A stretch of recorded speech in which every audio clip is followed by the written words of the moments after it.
Hi guys, welcome to the show. I'm Manny. Terrence. And today we are finally going to do the full spoiler review for the Batman. Now, Finally. now my brother T-Bone here has already put out his spoiler-free review out there. So if you'd like to not get any kind of, you haven't seen the movie, feel free to watch that one. And but for everybody else, we're gonna talk. We're gonna talk some business, and I cannot wait because I saw your video. Okay. And you made some valid points. Yeah. I'm not gonna knock you on anything that you said. I'll knock on most of what you said. But anyway. I was waiting for the pushback from people. I only got like one where they were like, "So you wanted it to be Marvel Batman?" Or I was like, "No, that's not what I'm saying." It was like they were on a trajectory to something, and then they just completely changed it. And I'm like. There was a good meme that said when in 1996 or what was it 1994 what was the Michael Keaton one? 89. In 1989 they gave me a gritty Batman, and then in Gritty Batman. Yeah, they keep giving me a grittier Batman Batman. every couple of decades. They give me a grittier Batman. I was like, I don't want keep getting a grittier Batman. I just want Batman. Can you just give me a regular Batman? I honestly don't think that the Dark Knight was a grittier Batman. I think it was more of a realistic Batman than a gritty one. I think that's what would probably happen if Batman was alive in this world, as of right now, like this modern time. That's what Batman would probably be like. I mean, yes. And then also too, I take this Batman as well. It's like this was a moody, I just lost my parents person, but I'm still rich and I'm just gonna blow all their money on being Batman. I could kind of see him being this Batman as well. Out of the two, which one I like? Christian Bale. I don't prefer this one. Okay, and this is where it's gonna get fun. All right, so just to do a recap on your goods, why don't you give me your goods again on the Batman? All right, so the obvious things that are really likable about that, we're gonna start with the villains. All the villains shined in this movie. I had no problems with any of the villains in any part of this movie. Whether it's Colin Farrell and his amazing transformation into the Penguin. My only problem with him is that he was almost a side character, just kind of moved the plot along, and they were setting up something for him in the future. And when you look at Matt Reeves? Mm-hmm. And he talks about it like, yeah, we're kind of going to do this, but we're also going to do these 17 other Batman storylines that don't include the Penguins. And I'm like, you're setting up something for the Penguin, but you may not do that. But Colin Farrell did an amazing job, and which is why I wish they could have kept him in Fantastic Beasts in that franchise instead of replacing him with Johnny Depp. Colin Farrell is a great underrated actor. He did a great job as the Penguin in this, giving me that gangster appeal, giving me that gangster feel, while still giving me what I like, the shades of what we expect from the Penguin from the comic books, and I would even say from the TVs and cartoons and stuff like that. This was a great translation for him on screen. Sorry, Danny DeVito. This is a great job. This is a really good job. Also, Zoe Kravitz as Catwoman. Still not my favorite Catwoman. She's a damn close second. She's a very, very close second because I liked knowing more, I related to her more as a realistic Catwoman in this film, as opposed to Michelle Pfeiffer was just hot. They gave us some hokey Batman story origin that we got from the comic books a long time ago, but Michelle Pfeiffer's hotness sold us on that Catwoman. I honestly think that her performance. Oh no, it was a great performance. I'm talking about Michelle Pfeiffer's performance. It was a great performance. Was fantastic. Yes. And her use of the whip was also underrated and amazing too. And Halle Berry was hot too, but obviously that one failed. So this is very true. But Zoe Kravitz in a real world interpretation of Catwoman, was perfect. That's what you would get. That's what they always kind of speak to as Catwoman as a character in a comic book. She's doing what she needs to do to survive. Mm-hmm. She's not. She likes the thrill of stealing, but it's really for her to live her lifestyle. That way she doesn't have to work a job. She's like, I'd rather do this, and it's more fun for me.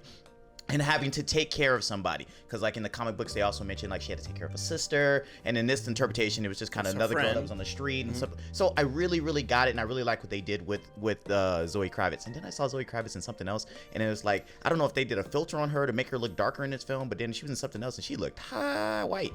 I was like, was it Kimmy? I was like, what is that Kimmy? Yes, it was. I was like, Kimmy, is this the same person? But anyway. Okay. Also, going on to the Riddler. This was probably, and I know we got the Jim Carrey interpretation of the Riddler, and it was supposed to be zany and over the top, just like when we got Two-Face, zany and over the top. The Riddler's version back then was that, and Jim Carrey did what he was supposed to do. But this, more of a psychological version of the Riddler, was great. I still said Batman didn't even win. It's like the Riddler completed all of his 7 type scenarios. Yeah, it's like he did everything he was supposed to do. The only thing is that Batman didn't watch him burn the city, watch the city fall apart. That's the literal spoilers. That's literally the only thing that didn't happen for the Riddler in this. Batman lost this movie. He literally lost this movie. So Riddler sat back Thanos style. Yes, and exactly. enjoyed his work. And it was like, yeah, he sat there on the farm with his messed up arm. And he actually, he sat there and he boomed his way through the whole thing. He watched everything. He really did watch the world burn. He did. This was Fight Club, where he's sitting there at the window watching the world, the buildings collapse and stuff like that. That's basically, look, everybody as a villain. Excuse me. Everybody as a villain did a great job in this film, and though, like I said, it was my favorite parts of the movie were the villains. I mean, I guess you could even go back to Carmine Falcone, but that's more why I'm getting onto the bads, and I'm not gonna go into that. Also, what I liked about that was the action scenes. When you got them, they were sparse. I mean, like because they were doing more of a detective story, which I will give them credit for, to go in a different route with Batman and not make it solely an action film. But damn it, I show up to Batman movies for action. You can give me a little bit of detective stuff. I had to make a point with him with The Dark Knight, and he's like, he doesn't do any detective stuff. Because he didn't. Yeah, he did. He dissected matched a bullet. There you go. That's all he did. That's all the detective work I need. I just need let him pull out a magnifying glass and say, I figured it out. I gotta come back for that. All right, we're gonna get on that in a second. So going over the action scenes, we think about like, hey, and I didn't mention in my non-spoiler review, but the escape from the police station.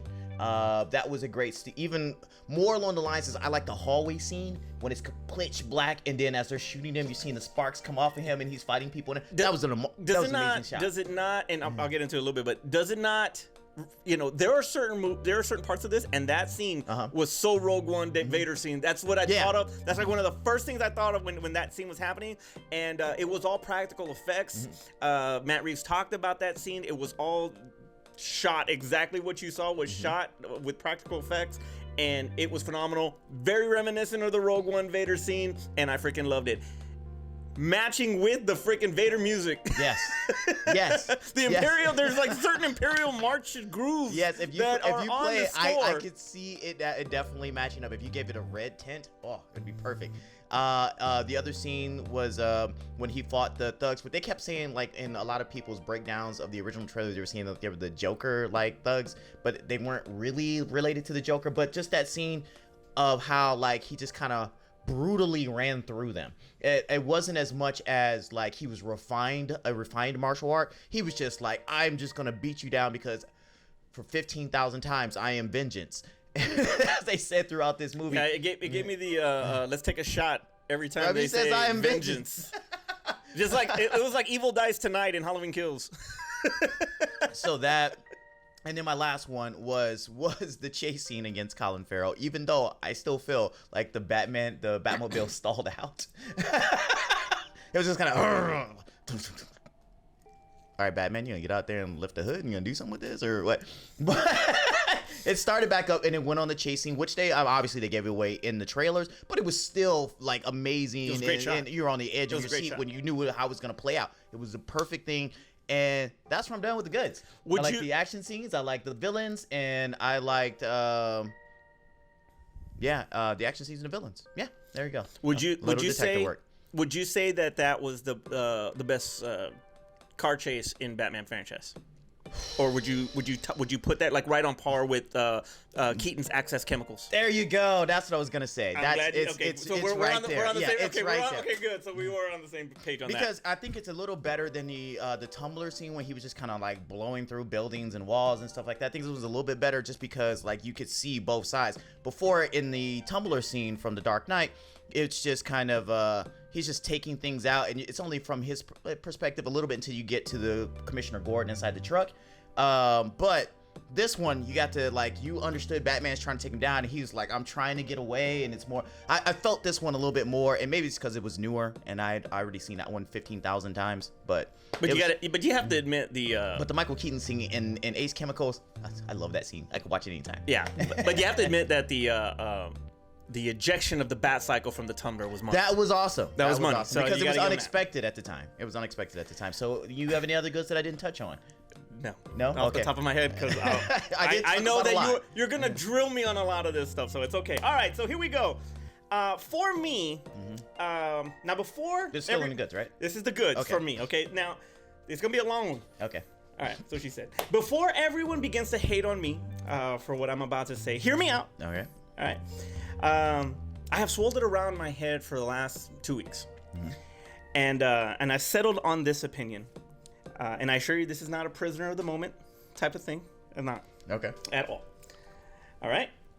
I think that this could possibly be the best Batman ever made. You're wrong.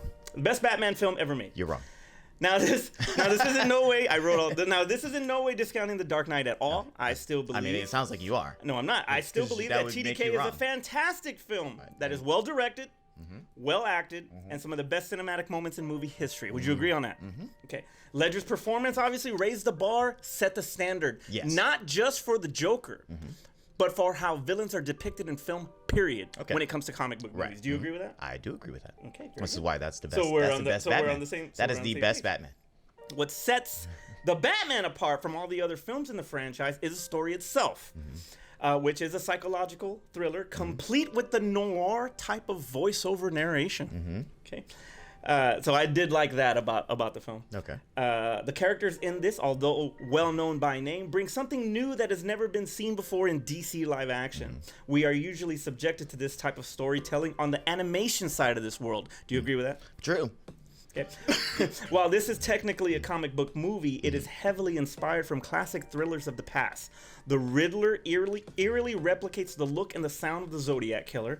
The motive is unknown, similar to Jigsaw's motive in Saw. Right. Batman and Gordon have great chemistry as they follow clues, solve riddles, and dedicate themselves to the case with the same passion as Somerset and Mills did in Seven. You're right. What do you think? I agree with all of that, especially the Saw thing, because it seemed at that one scene where he was giving him an opportunity to get out of it, even though it's like, if you fail, you're gonna die, but here's a way for you to get out of it. It did feel very Saw-ish. It was very Saw. Yeah. We're gonna see freaking Chris Rock come up. Yeah, I know, right? The setting for Gotham was very similar to Chinatown as well. Yeah, okay. You know, I'll give that kind of old school. Even though it was always dark and rainy in it, but I guess that's every Batman Very movie, right? true.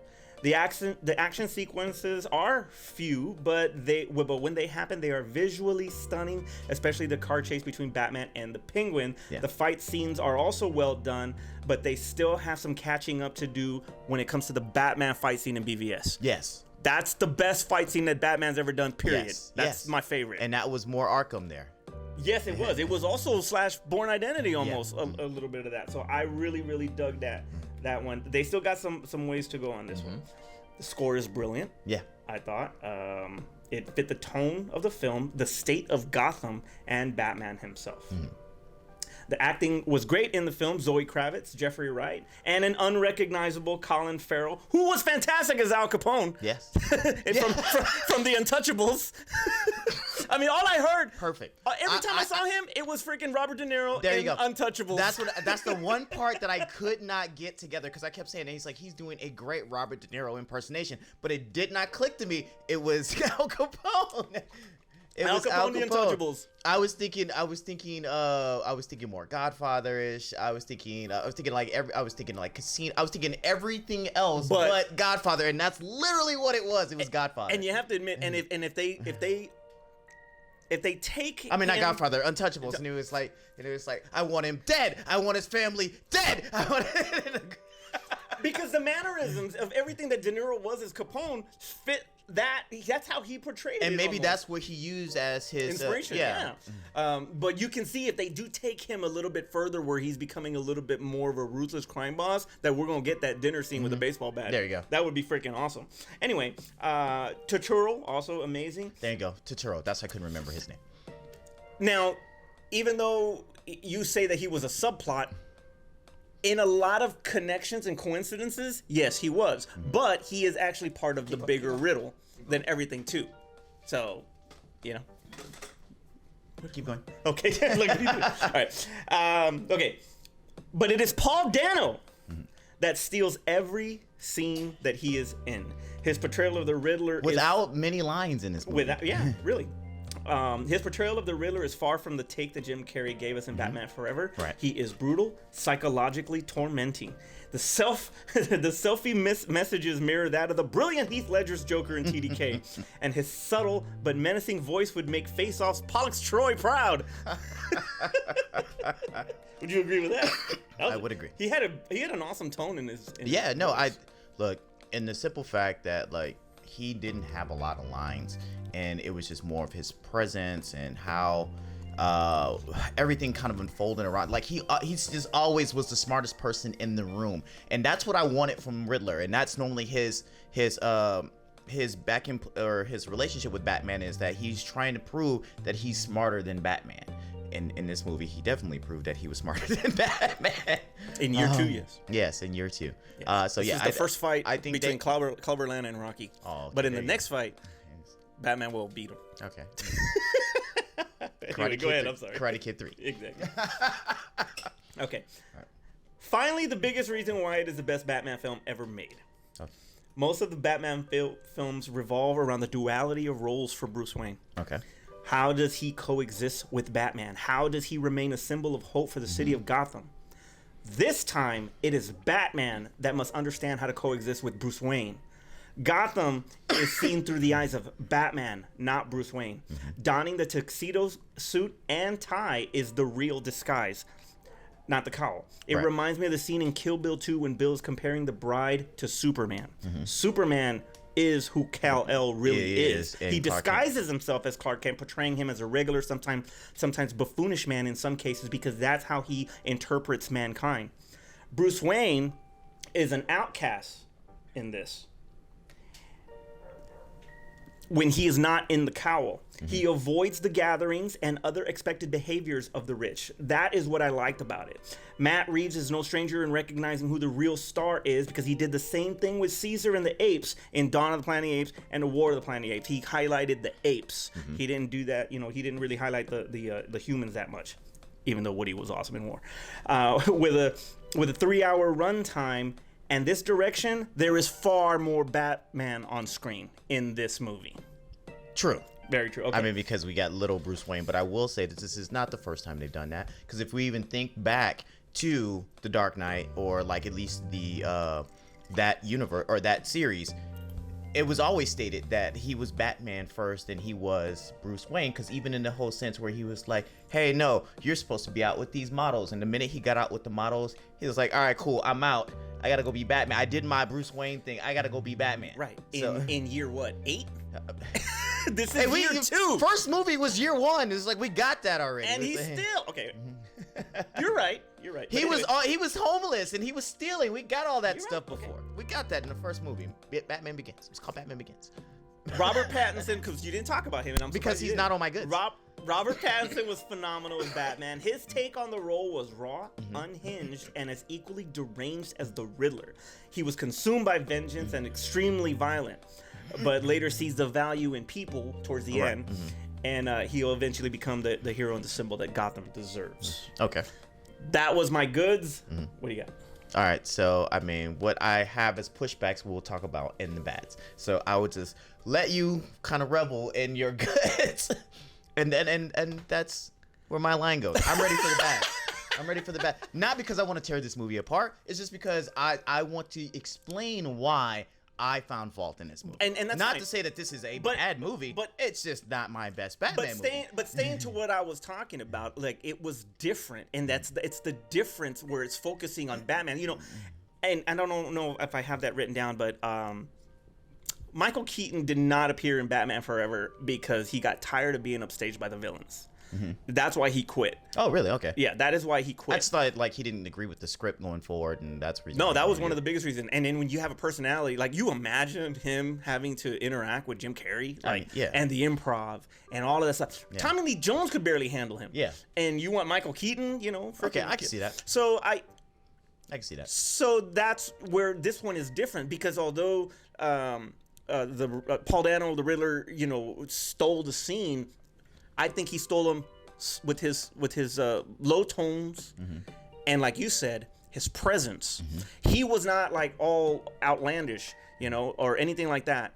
Now, the focus was mainly on Batman. And that's what I freaking loved about it, because it was Batman. It was a freaking Batman graphic novel come to life. And that's why I say that. Now, when you're looking at The Dark Knight, he's already established himself as Batman, and he is absolutely fantastic. And he's come to grips with the separation between Batman and Bruce Wayne. This one, he has not. He has not gotten there yet. He hasn't gotten to that point yet. Okay. He has not embraced Bruce Wayne yet. Okay. In the rich and all of that. And even though Riddler is telling him that, yeah, you're an orphan with all this freaking money, he doesn't really feel that way. He still feels so much loss and this rage inside that he can't even freaking really enjoy it, because he doesn't want to be Bruce Wayne right now, or he doesn't want to be Bruce Wayne at all. So, and I have something to that when we talk about the bats. So that's what I felt about it. Okay. Now you're on the bats. All right. So let's continue with what you were talking about. Okay, hit it. Because one of my problems with this movie is a simple fact, is that I didn't connect well enough with Bruce Wayne. Now, I understood where they were going with it, just like you said. It was like, hey, he's kind of broken right now, and it's like he doesn't care to be a rich millionaire and stuff like that. His thing is about, like, I have to, get my revenge, or at least do something with all these feelings that I have inside of mine, and I'll take it out on the villains, right? But with the way that they do that, if they want to continue to do that, I can kind of see where they're going. But I felt like they took his motivation away when they're like, well, you know what, I'm trying not to skip over to what I guess my underlying issue is.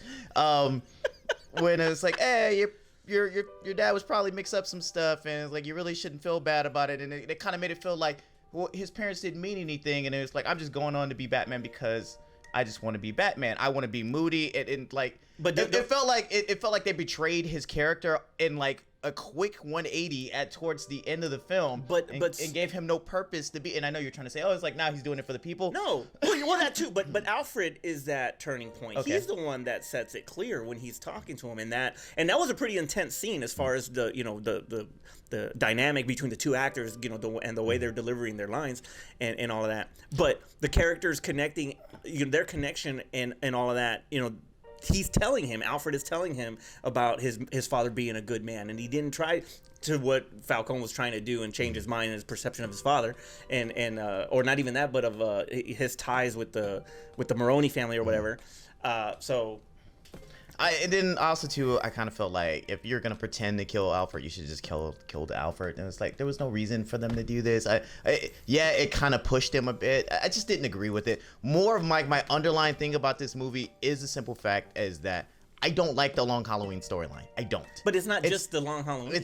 I mean, for the majority, like the Carmine Falcone is like the majority of the Long Halloween. It was like talking about how his family relates to this underworld. There's no, true, but there's not even any Harvey Dent in this. I mean, but they left out a lot of stuff in it. But the simple fact is, like, that story is so boring. No, it's not. Freaking have you seen the animation? And I was bored. It was amazing. I fell asleep on it. That movie's amazing. I don't care what you say. I fell asleep. I didn't like that. The other thing that I didn't like about this film, it did not need to be 3 hours long, or almost 3 hours long, as people keep correcting me. And they were like, it's not really 3 hours long. It's probably like 2 hours. No, it's 3 hours and 15 minutes. 15 minutes with trailers. Okay, I mean, I'm saying that right now. Minus the trailers, and then minus the other 15 minutes of credits, stuff like that. So let's say it is now 2:45, or 2:40 if you want to really get nitpicky with it. But 30 minutes of this movie could have been cut out. I felt like I was watching the Lord of the Rings special edition where they had to like, hey, it's about to end. Oh wait, no, we gotta watch him walk back to the Shire. Oh, okay, cool. They made it back to the Shire to move. Oh, no credits. Oh no, we gotta talk to Gandalf one more time about how great that journey was. Okay, great. That's the end of it. No, we have to fast forward a little bit into the future and find out like, oh, he's an old man right now and he's showing a book. And it was like, nobody cares. That Batman, Catwoman motorcycle scene, pointless. Absolutely pointless. The movie should have literally ended when he kind of saved everybody from the explosion and he was kind of leading them out. Boom, roll credits right there. The movie's over. The extra stuff that went on shouldn't have even been there. Some of the like wordy, lengthy conversations that they had, they could have made those a little bit like more concise and kind of got through this movie. This movie should have been no more than 2 hours. I believe that the interaction between the Riddler and the Joker. Mm-hmm. Oh yeah, that was what I was gonna say. Should have been a post-credit scene. Forced cameo, and I didn't like it. There was no reason for them to put the Joker in this film. None at all. I didn't even want it as a post-credit scene. I would have taken it as a post-credit scene. I didn't want it as a post-credit scene because all it does is pull focus. Because in that moment, this was this was BVS. When he goes back and then he's like, hey, ding ding ding ding ding, you can't unring the bell, blah blah, where it felt like pointless because we didn't know where they were going with the storyline, kind of. I know we knew they were going, but was that scene necessary in BVS? No. That scene in the jail cell not necessary in this movie. No, it's like it was just like so many things. In the felt movie, like no post credit maybe forced into this movie that just ballooned this out for no particular reason. I'm okay that they wanted to set up the working relationship with him and Commissioner Gordon, and how we had to see those dialogue pieces go along. But like, I just felt like it was bloated in so many places to where like you could have cut this. Where's the studio to say, hey, like we need this under 2 hours? And to like trim out all the fat, because somebody didn't tell Matt Reeves to trim out the fat in this movie. So I felt like it just dragged in parts, which is why I complained so much about it. It's like I felt like there was an action scene, and then I had to wait an hour for another action scene, and then I had to wait another hour for the post-credit or like another action scene, and then a third hour for me to get the extra post-credit Lord of the Rings special edition director's version of this movie to finish playing out. And I was like, so that kind of drove me crazy. What else did I like about this movie? Because I felt like there was a few things that I didn't like about this movie. So yes, the forced cameo, the excessive runtime. I don't like the long Halloween storyline. And I felt, I mean, what was the budget on this? Because I felt like that, like for I want to say it was 200. Okay, I felt for how much money but that was in it, there were some things where I felt like this, like, did y'all have a low budget? There was some things that could have been done better. But I remember, you have to remember all of the delays because of COVID, because of Pattinson catching COVID, and a bunch of other different things that, this movie was delayed so many times. So I mean, Pattinson, I can't say it like acting wise, he didn't do a bad job. I'm not gonna put that on Pattinson, but it's just the direction of this Batman I did not really enjoy. So he is not my favorite Batman. This is not the most definitive Batman movie there is. Where do you have? You know what? We'll talk about that later. Nolan has already done that series, and we already. Now, if this gets better in Batman 2... You know what? I'm sorry, but I gotta say this. You know what? The Dark Knight trilogy is overrated. Oh my God. In a lot of different ways. In 10 years, we're going to talk about how Batman was overrated. In a lot of different ways. It is. It's the Dark Knight, and that's it. No, it's Batman Begins. It's the Dark Knight. Decent. And then we don't... Badass. We don't talk... And Dark Knight Rises was not that good. We don't talk about Tokyo Drift. Just like we don't talk about Spider-Man 3. Dark Knight Rises was not... It was okay. Exactly. The only highlight of that was freaking Tom Hardy. Yeah, I know. But what I'm saying is that, so in all of these great franchises, there happens to be sometimes threes just don't make it. I can't wait to get to these fun facts. Sometimes threes don't make it. And it's like, and where I look at where they're going to go with threes this. Don't make it? Sometimes threes don't make it. Spider-Man 3. Hey, I know. Yes. Die Hard with Vengeance. Elm Street Dream Wars. Yeah. And Rocky 3. Yeah, I'm waiting for you. Indiana Jones and the Last Crusade. Return of the Jedi. Return of the Jedi. Okay, good. Sorry, go. What I was gonna say is that from what I hear from the director, I may not even be on board for 2, because they're trying to do way too much for Batman 2. Or the Batman 2. You're gonna see it. I'm gonna have to see it. Okay. Do a YouTube show about Was that your bad? Yeah, I'm done. I'm rambling now. Thank you, guys. All right. My bads. Not enough Zoe Kravitz. No, I think she got enough screen time. Not enough. I would like to see more of her. Not enough Colin Farrell. I have that. Because it's like I said, to be a setup, I'm okay with it. But if they're going to go in the direction that they're going for 2, then I felt like they wasted him in this movie. Well, not if you're doing a setup. No. I mean, but from what they're talking about, like going, it's equivalent to the card at the end of Batman Begins. I mean, if they're setting up the Joker, if they're setting up the Court of Owls, they're setting up the Penguin. He's not even known as Penguin yet. Is he? I can't remember. Is he? No, he's not. No, he's Oz. Yeah, still, yeah, he's Oswald Cobblepot. Okay. But I was like, if you're going the Joker and you're going the Court of Owls, where's the Penguin at? Okay. There's like they're not doing anything with him. It's like who's he gonna come back? Right? He's just gonna be another gangster boss just sitting in the back. You might as well have done Black Mask. You might as well have done that then. That's cool. That would have been. I felt like that would have fit more of this storyline than the Penguin. From a gangster standpoint. Yeah. You might as well have done Black Mask. But don't you think Al Capone himself right there, freaking And Black Mask did have a relationship with Carmine Falcone. It was like well, in this movie he does. So you don't know what the setup's gonna be. They're probably gonna utilize him a lot more, especially since he was such a standout too. Okay, Andy Serkis. I don't think that they had him enough. But I he mean, was what if prob- they playing Alfred? So what do you want to do? But he was probably busy because he directed Venom 2, so he was probably busy with that. And that's all. And that's we all need they to could show give up him, for a really. couple of Alfred scenes. We're gonna kill you. Don't worry. Oh no, we're not. We're just gonna put you in the hospital for a little bit. The runtime, I had that as well. It was a little too long. I think maybe 2:30 was enough. I don't think that you needed 2:45, 3 hours. I would have got it 2 I don't hours. think you need. I'd have got it 2 hours. Let me do my fan edit of this movie. I'll get it to 2 hours. It was slow pacing at times, but it's expected when you're dealing with a murder mystery. But yeah, that was a lot. Pattinson's Bruce Wayne was a little too dark. I understand why, but it was a little too dark for me. Okay, this one's gonna be a crazy one, but I'm gonna say it anyway. The costume was just weird to me. I hate that costume. But I dug the more freedom. He might as well have been the Count from Sesame Street. Hey, but I dug that they gave him more freedom on the jawline. Yeah, I mean, he had more freedom here, so that was kind of cool. That was better. To move his head. Yeah, so that was good. I like that part. I like the chest piece a little bit. I did not dig whatever the hell this was that he had on his arm. You mean it's Black Widow gauntlets? Yeah, exactly. Because didn't he shock somebody? It was Black Widow. Took him from Black Widow. It was the spider bite thing, the Black Widow sting or some whatever they call it. But also too, everybody went on and on about that symbol and how it looked like it may have been made from the gun it originally saw his parents, guns, yeah. and then they don't even reference it. No, they don't. They don't, like you had 3 hours to you don't even reference this thing. But he does use it to cut that thing. Yeah, so it didn't even remind me of a gun anymore. It just looked like, oh, it's just another Batman utility belt device. So I mean, I was like, that was the perfect thing to kind of say who he is. It was a double blade from freaking Beastmaster. It was a Klingon double blade. But I was like, it was a perfect way for them to say, like, this is who he is. This is why he doesn't kill anybody. Maybe. And it's like they just skipped in the over future. it. Maybe they'll show it in the future. Okay. That was it for my bads. Okay. It was not that bad to me. I mean, I still think it's probably the best. I think it's the best pure Batman film ever made. That's my opinion. What was the meme timeline? Every 20 years? Let me Every 20 years, right? something like that. Yeah. Okay, cool. So in 2042, we'll be talking about how we are getting a grittier Batman and how that's the most definitive Batman, because we say that every It'll be Batman Beyond. We literally said this about Ben Affleck. Yeah. We said this about Christian Bale. I don't see, but that's just it though. I don't see Christian Bale being that way, because Christian Bale is by far the freaking greatest Bruce Wayne ever. Michael Keaton's still the best Batman. Yes. But still, this is the best Batman film. He's not the best Batman. This is just the best Batman film. From a perception of the detective story and the detective aspect of it, because Batman's known as the world's greatest detective. So that's why I say that. All right, so let's go. I'm gonna give you some fun facts here. Okay. By the way, he did the Christian Bale Batman voice. By the way, yes, that we give Christian Bale so much crap about, that he absolutely did that voice, and nobody's giving him any crap about that gargling marbles voice.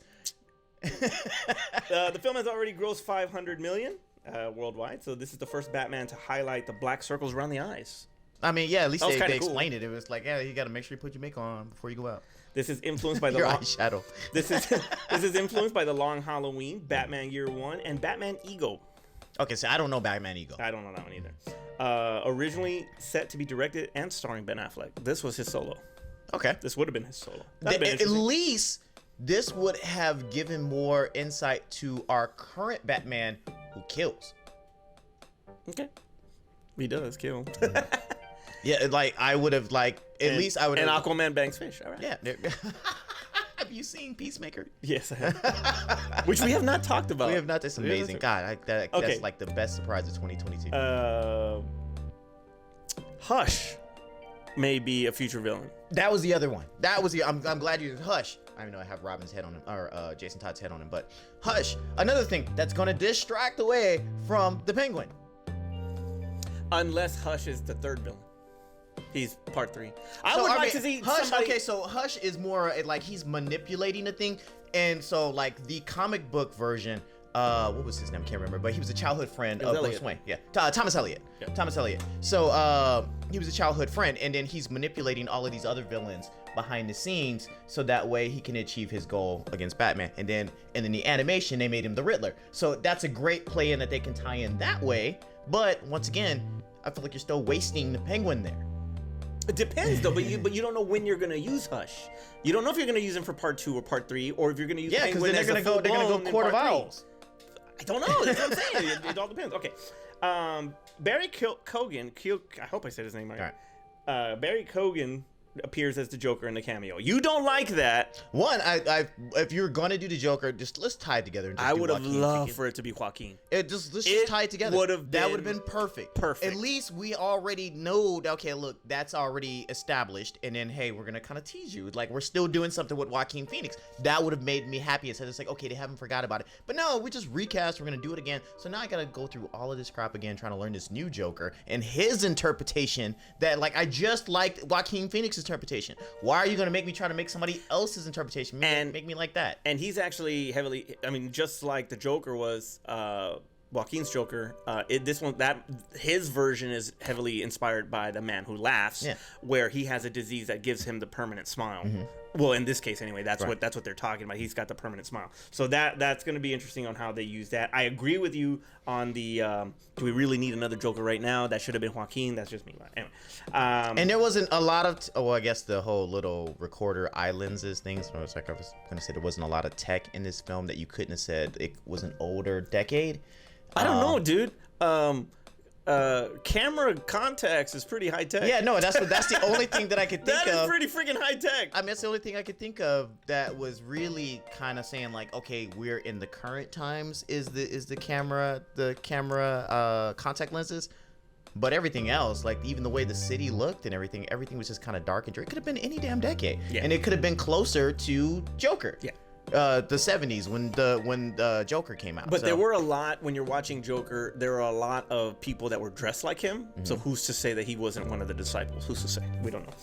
Mm-hmm. This version is considered to take place on Earth 2. Okay. So that's interesting. So we're really going with the multiverse right now. Yeah.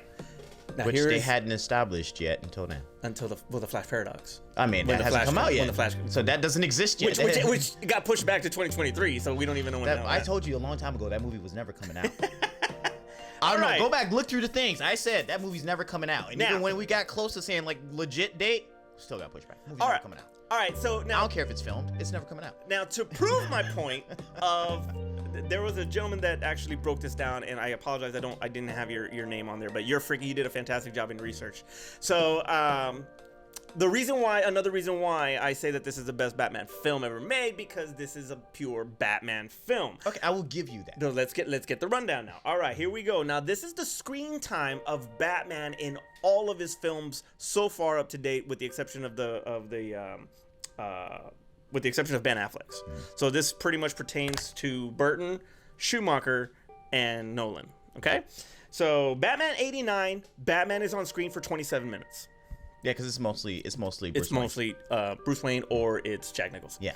Batman Returns is 24 minutes. Okay. Really? Yeah. Because they're really setting up Catwoman and Penguin. Their stories. They had a lot to tell in their stories. And Walken. Yeah. Max Schreck. Batman Forever, 25 minutes. So Kilmer's on screen for 25 minutes. Where is he ranking our Batman? Like Batman and Robin, Clooney's on screen for 20 minutes. That was mostly a Robin movie. 20 That was mostly a Robin movie. It was like they gave him a whole scene of him doing karate laundry. That wasn't Forever. That wasn't Forever? Yes. Okay. Bad nipples. It's a guilty pleasure. Yes, it was bad nipples. Batman Begins, 24 minutes. Because it's actually, him and Bruce Wayne Begins. Okay. All right. The Dark Knight, 27 minutes. He has to get all his tech before he even becomes Batman, yeah. The Dark Knight is 27 minutes. Because of Joker. That's still pretty damn good. 27 minutes is still a lot. The Dark Knight Rises. The movie was longer. The Dark Knight Rises, 21 minutes. Because he was stuck in a hole. 21 He was stuck in a hole. minutes. He was stuck in a hole. 40. It was 45 minutes. And he was on crutches for a while. From the time that the movie started, it was 45 minutes later that Batman showed up. He was on crutches for a while. Or had a cane for a while.